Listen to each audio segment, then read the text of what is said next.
Hello and welcome back. In section 3.3 we get to work on derivatives of products and quotients.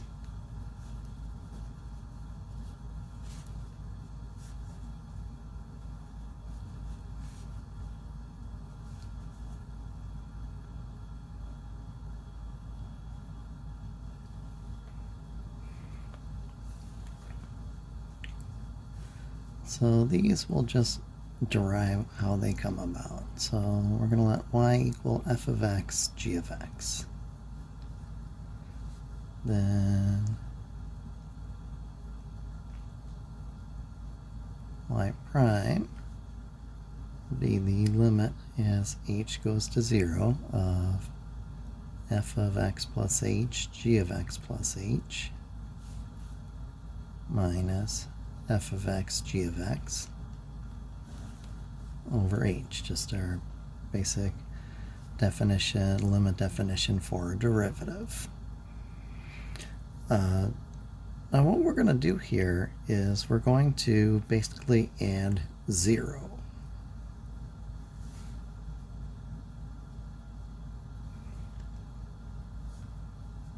So y prime is going to be the limit as h still approaches 0.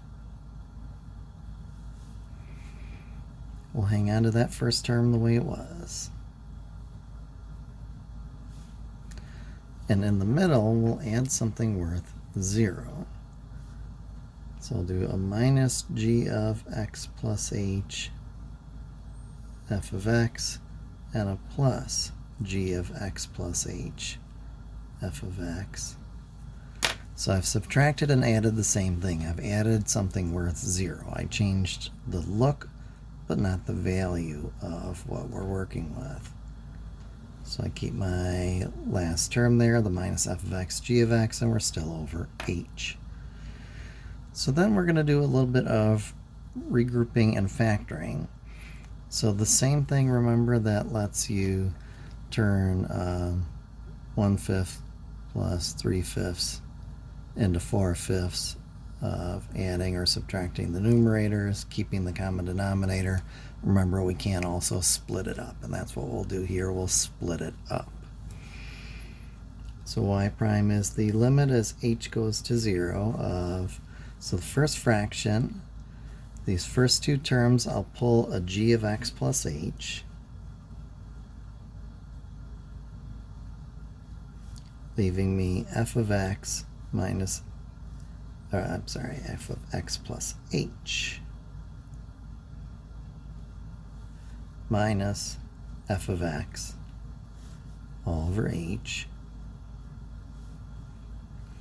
Second two terms, I'm going to pull the common factor of f of x. That will leave me with a g of x plus h minus g of x all over h. So I've split it up, again using the idea that we have a common denominator. So hopefully we recognize this as the limit definition for f prime and this as the limit definition for g prime. So then y prime is f prime of x.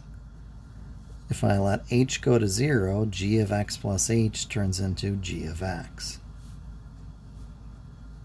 Similarly, I'll hang on to f of x, and this is g prime of x. So if we have the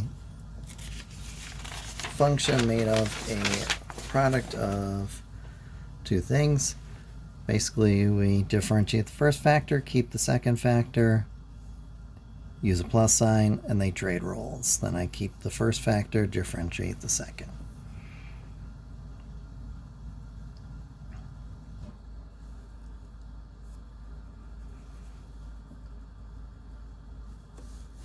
Alright, so we'll start with one that we could do using other methods. So let's say we have f of x is x cubed by x squared minus 14x. Yeah, we'll do plus 1. Why not? Plus 1.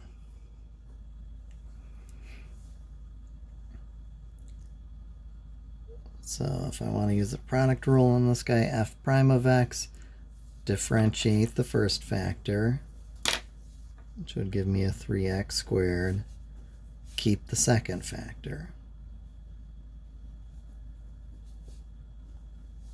plus, then they trade roles. Now I'm going to hang on to x cubed, and I'll differentiate the trinomial. That'll give me a 2x minus 14. So f prime of x, 3x to the fourth, so just doing a little simplifying, minus 42x cubed plus 3x squared plus 2x to the fourth minus 14x cubed. So f prime of x, we have 3x to the fourth plus 2x to the fourth is 5x to the fourth. We have minus 42x cubed and minus 14x cubed. So we can put those together. So minus, that'd be 56x cubed. And finally our square, we have a plus 3x squared. Notice that is the same we would have gotten had we, instead of jumped right into the derivative, had we simplified first and used the simpler rules for derivatives. So just a little reminder of what was on the previous page. F of x was x cubed by the quantity x squared minus 14x plus 1.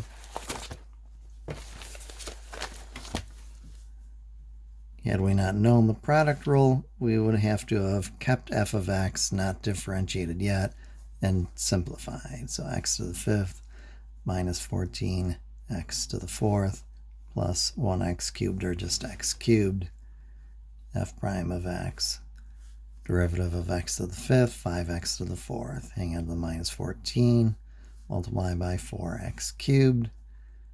3x cubed is now 3x squared, and then a little bit of cleanup, and we get the same thing we had before.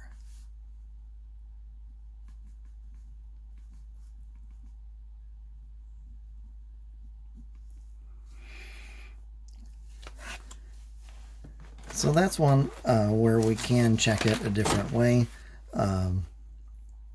There are times, though, when we can't do that. We might have, say, a y is 5x cubed e to the 2x. Now this one we didn't have a method before to deal with in our previous sections. This one we would have to use the product rule. So differentiate the 5x cubed, so that's 5 times 3x squared. Keep the e to the 2x. And then they trade roles. Hang on to the 5x cubed. Differentiate e to the 2x, which recall is 2e to the 2x. So this one they're counting on you remembering that the derivative of e to the cx is ce to the cx. So after that, just a little cleanup. So 15x squared e to the 2x plus 10x cubed e to the 2x. Sometimes they factor it, sometimes they leave it there. There's different ways to do it. I'm fine with the two terms.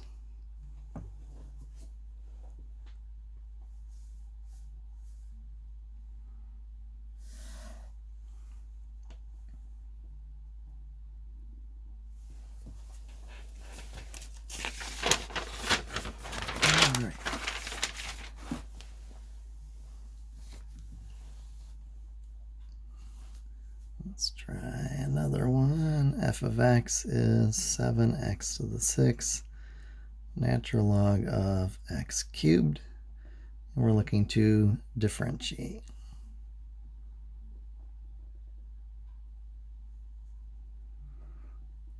So f prime of x, so derivative of 7x to the 6th, we would have 7 times 6x to the 5th, and to natural log of x cubed. Then I hang on to the first factor, differentiate natural log of x cubed. So natural log of x cubed, recall, is also 3 natural log of x, so that is 3 times 1 over x.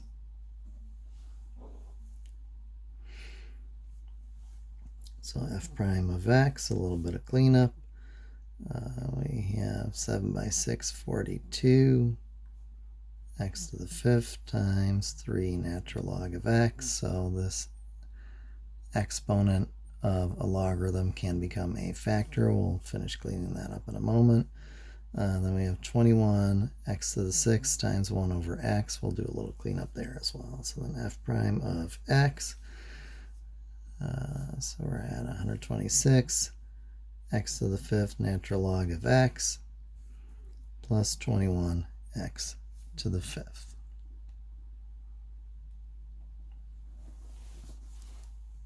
And again, that is our derivative. So I have you all try a couple problems. These are found in your textbook as well. I'll just write them out here for these. These are some of the matched problems in your textbook. We'll look at f of x is 5x to the 8th e to the x. So see if you can differentiate.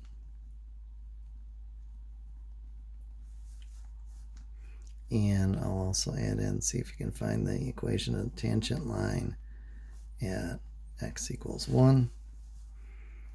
And for the other one, g of x, x to the 7th natural log of x. See if you can differentiate. And find the equation of the tangent line at x equals e. So go ahead and pause it, give those two a try, and unpause it when you're ready. Welcome back. So our first one, product rule, f prime of x, differentiate the first factor, so that's 5 times 8x to the 7th.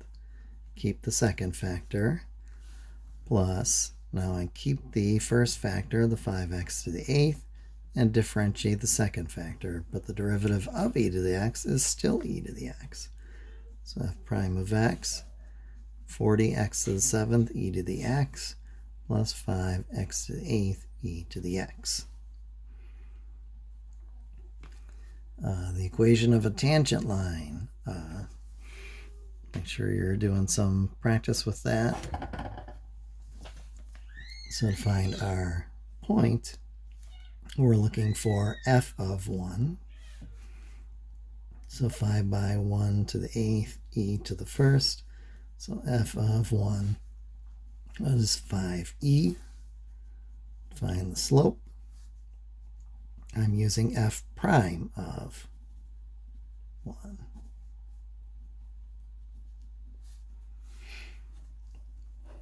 So that's 40 by 1 to the 7th, e to the 1st, plus 5 by 1 to the 8th, e to the 1st. So f prime of 1 is 40e plus 5e, or 45e. So change in y is the slope times change in x. So y minus 5e is our slope, 45e, times change in x. So y is 45e times x, not e to the x, e times x, minus 45e plus 5e, and just hit your like terms then. So 45e times x minus 40e would be our equation of the tangent line.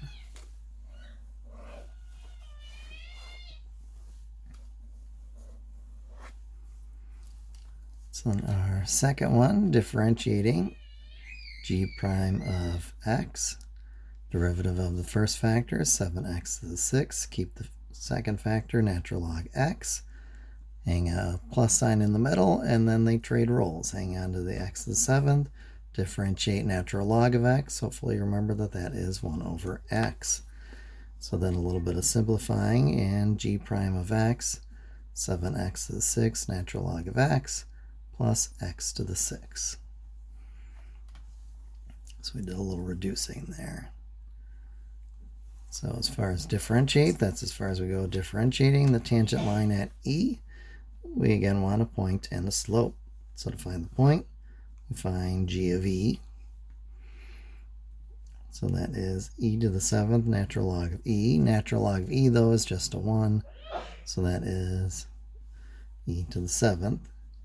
G prime of E will give us our slope. So that is 7e to the 6th natural log of E plus e to the 6th. So g prime of E is 7e to the 6th. Natural log of E is just a 1 plus 1e to the 6th, or 8e to the 6th. Excuse me. And then, as usual, change in y is slope times change in x. So y minus e to the 7th is worth our slope 8e to the 6th times change in x. So y is 8e to the 6th times x. Distributing, then we have minus 8e to the 7th. So e to the 6th times e to the 1st. And then we're adding 1e to the 7th to both sides. So y is 8e to the 6th times x minus 7e to the 7th. And that would be our tangent line at x equals e.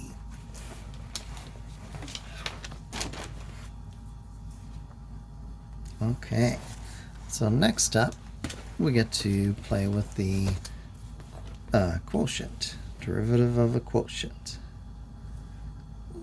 So we'll start with y being a quotient of two functions, f of x over g of x, then y prime, by definition, limit as h goes to 0, f of x plus h over g of x plus h minus f of x over g of x, and all that fun stuff parked over in h.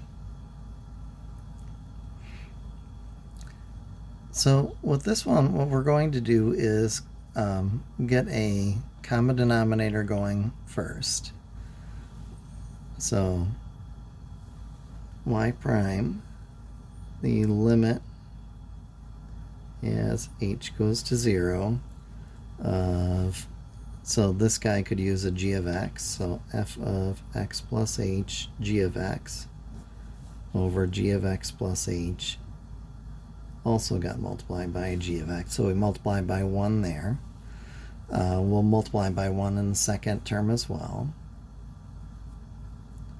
The missing factor here of the denominator would be g of x plus h, so that we use top and bottom.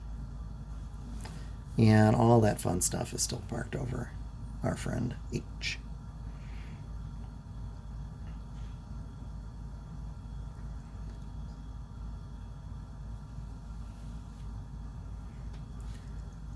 So dividing by h is the same as multiplying by 1 over h. So we can call this the limit as h goes to 0 of 1 over h times all that fun stuff we had.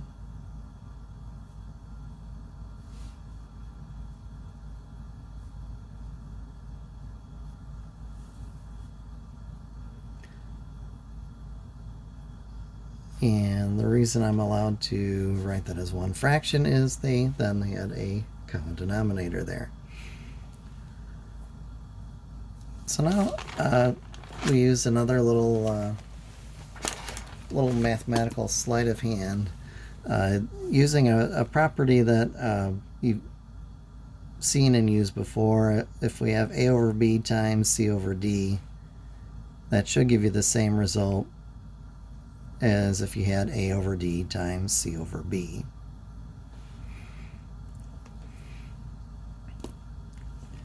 So I'm going to switch those two denominators. So y prime is the limit as h goes to 0 of 1 over g of x plus h g of x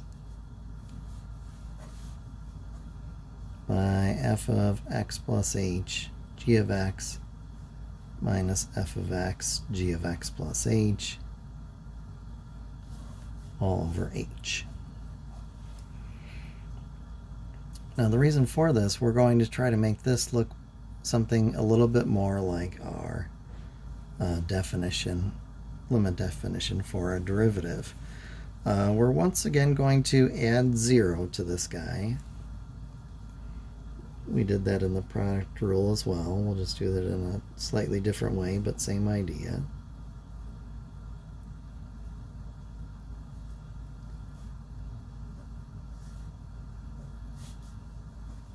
So I'll hang on to this f of x plus h g of x. And what I'll do is I will subtract f of x g of x and add f of x g of x. And we'll hang on to that last term on the end there, f of x g of x plus h. And this is all still parked over in h. So once again, a little bit of factoring and regrouping. So y prime limit as h goes to 0 of 1 over g of the quantity x plus h g of x. First two terms, I can grab a g of x, leaving me f of x plus h minus f of x over h. Second two terms, I can grab an f of x.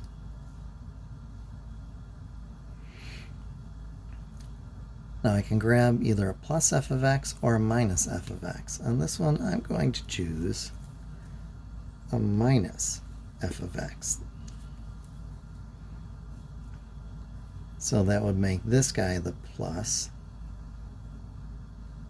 and this guy that had the plus is now the minus since I pulled a negative as well.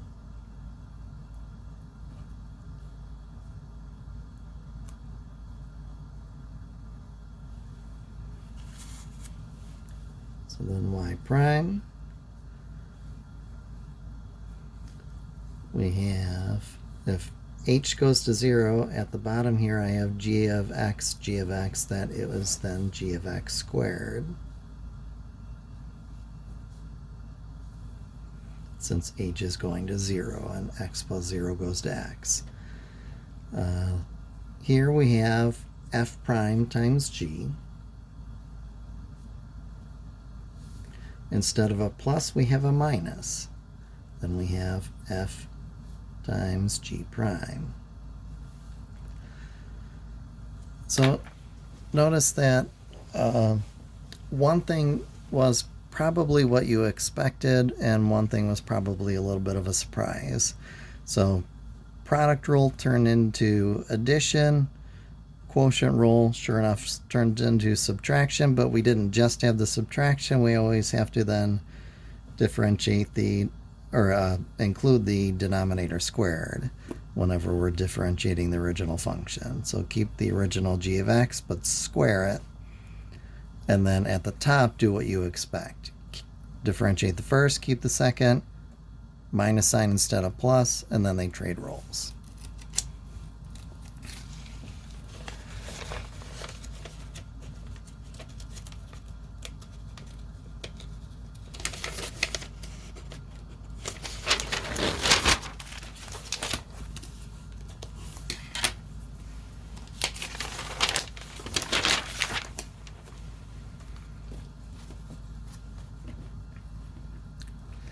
All right, so again, I'm going to do sort of a quick, simple one just to convince you that this is true. So this is something that we very much could and ordinarily should do without resorting to the quotient rule. If we weren't using the quotient rule, we would simply divide that out. F of x is now x cubed, and differentiate the result. We should get a 3x squared. Now with the quotient rule, f prime of x, differentiate the top, keep the bottom, minus, keep the top, differentiate the bottom over our denominator squared. So f prime of x, so up top I've got 4x to the fourth minus 1x to the fourth, downstairs an x squared. So f prime of x is 3x to the fourth over x squared. If I didn't have the original denominator squared, I would have to claim that this should end up as 3x to the fourth, but clearly it ends up as 3x squared, so we do need that denominator squared. So f prime of x, that sure enough does simplify. X fourth over x squared is x squared. So again, this is not the sort of typical scenario where you're using a product or a quotient rule. More often it's something that involves things other than just polynomial over polynomial or polynomial times polynomial. So if we have y is, let's say, 3x squared over e to the 6x, if I want to differentiate that, now I do need the quotient rule. So derivative of the top, hang on to the 3, multiply it by 2x to the first, keep the bottom. Then a minus, then they trade. Hang on to the top, differentiate the bottom over our denominator squared.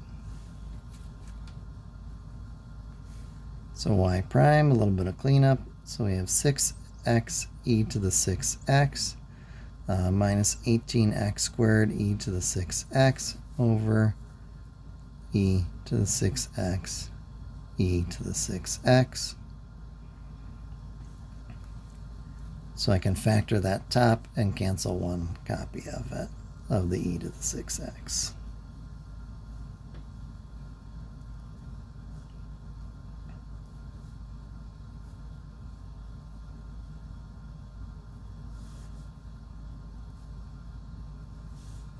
So then y prime, we copied one, canceled one copy, that became a 1, so 6x minus 18x squared over e to the 6x would be our derivative.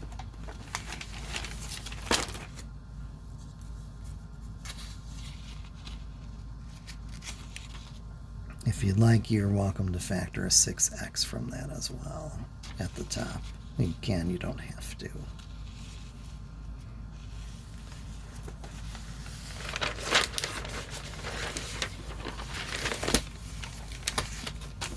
Alright, so one more example, then I'll have you all try one. So we'll do y is natural log of x to the fourth over e to the 7x. On this one, I would recommend doing one initial step of rewriting that log with 4 as a factor, not an exponent. For some reason, I wrote it on both. Writing it as a factor, not as an exponent. And then jumping in doing the derivative of what remains there. So then y prime, differentiate the top, 4 times 1 over x, keep the bottom. Minus, now keep the top, differentiate the bottom over a denominator squared. So y prime, we land at 4 over x e to the 7x minus 4 natural log of x minus 28, my apologies, 28 natural log of x times e to the 7x over e to the 14x. This we would multiply top and bottom by x to clear the complex fraction. I would also cancel e to the 7x as a factor top and bottom. So y prime is then 4, and we have minus 28x natural log x over e to the 7x. So I pulled an e to the 7x from the top, and one of these two e to the 7x's from the bottom.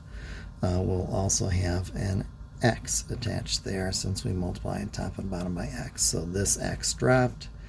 This one did not. That's why this had another x on it. This one had nothing to cancel with, so that one continued there. Again, if you'd like to factor the 4, you can. You don't necessarily have to.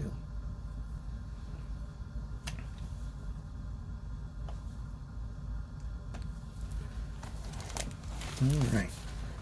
If you all try one out. So you're going to differentiate y equals e to the 9x over 4x cubed. So go ahead and pause the video, see if you can find the derivative. Okay, welcome back. So y prime derivative of the numerator is 9e to the 9x times, keep that denominator, minus, now we keep the numerator, and differentiate the denominator over our denominator squared. One sort of common question here, does it matter which one you differentiate first and second at the top? For subtraction, it does. The product rule you can do in either order. I try to sort of stick to the same order each time, just because I see fewer mistakes made that way. Subtraction is not commutative. The order does matter. Differentiate the top first, bottom second. So y prime, let's see, so we have a 36x cubed e to the 9x minus 12x squared e to the 9x over 16x to the 6. And of course we can do a little simplifying there. Let's see, so 4 is a factor of all 3 of the coefficients. X squared is a factor of all 3, and e to the 9x is not. So I'll just pull the 4x squared. So 4 by 9 gets us back to the 36. X squared by x e to the 9x gets us to the x cubed e to the 9x. 4 by 3 gets us to the 12. We've got the x squared all accounted for, and e to the 9x. Downstairs we have 4 times 4 got us to 16. X squared by x to the 4th will get us x to the 6th, and then just cancel our 1s. So then y prime, 9x e to the 9x minus 3e to the 9x all over 4x to the 4th. If you'd like to factor a 3e to the 9x, you can. You don't necessarily need to, though.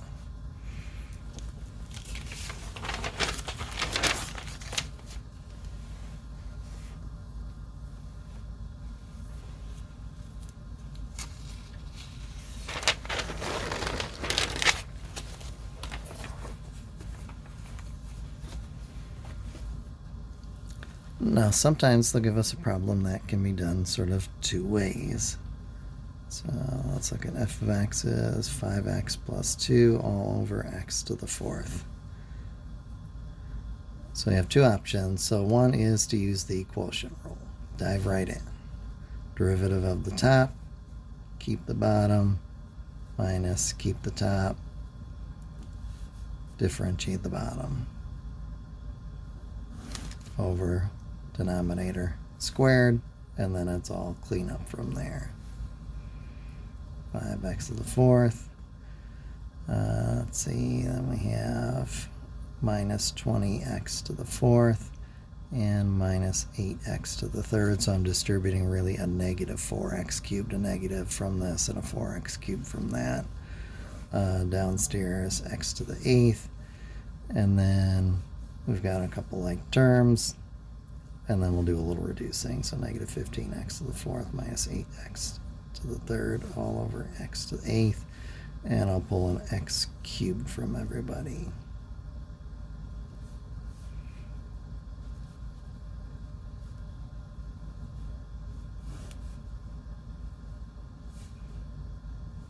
So f prime of x negative 15x minus 8 all over x to the 5th when it's all settled.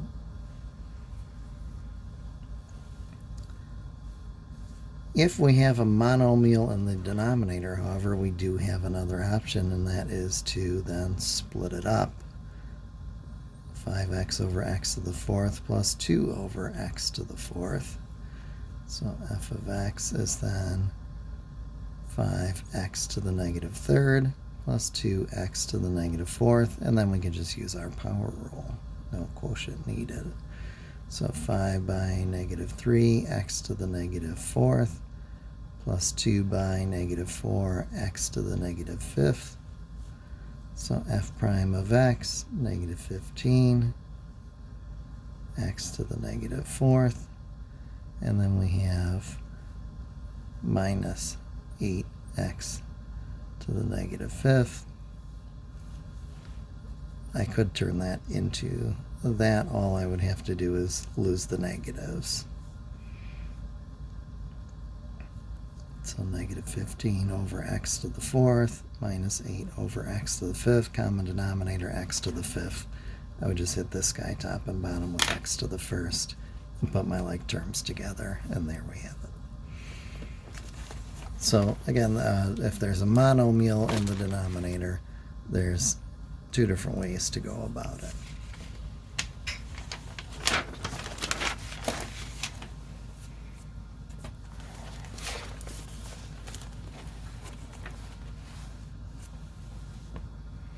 Okay, so then we'll do a quick application. So S of t, 140 t squared over t squared plus 50.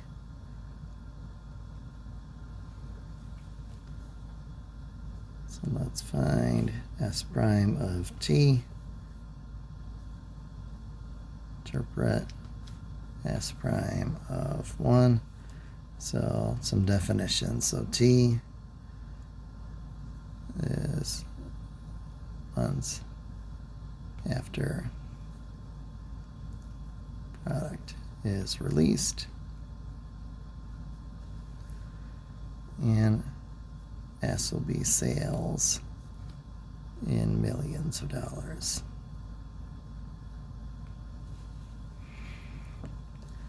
So we have this function tracking the sales t months after this product is released. They want us to find S prime of t and interpret S prime of 1. So first we'll find S prime of t. This is a definite quotient rule problem. The monomial's in the top, not the bottom, so we can't just split it up. So derivative of the numerator, 140 by 2 t to the 1st, times keep the denominator, t squared plus 50, minus, now we keep the numerator, and differentiate the denominator over our denominator squared, t squared plus 50 quantity squared. So S prime of t, a little cleanup, 280 t by t squared plus 50 minus 280 t cubed all over t squared plus 50 quantity squared. So S prime of t. If we distribute, we'd have a 280 cubed and a minus 280 cubed. Goodbye to those. So then we have a, let's see, 0, 0, 40, 14,000, yeah, 14,000 t over t squared plus 50 quantity squared. Please, please, please don't turn that into t to the 4th plus 50 squared. A plus b quantity squared is not a squared plus b squared.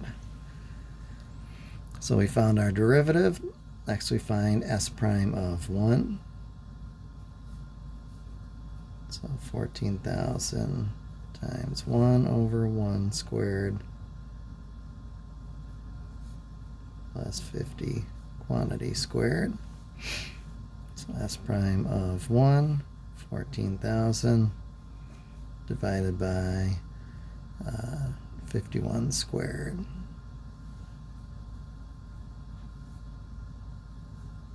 We get approximately 5.383.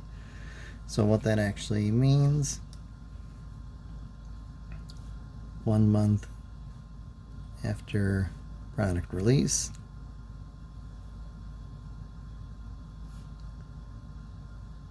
sales are, this is positive, so increasing.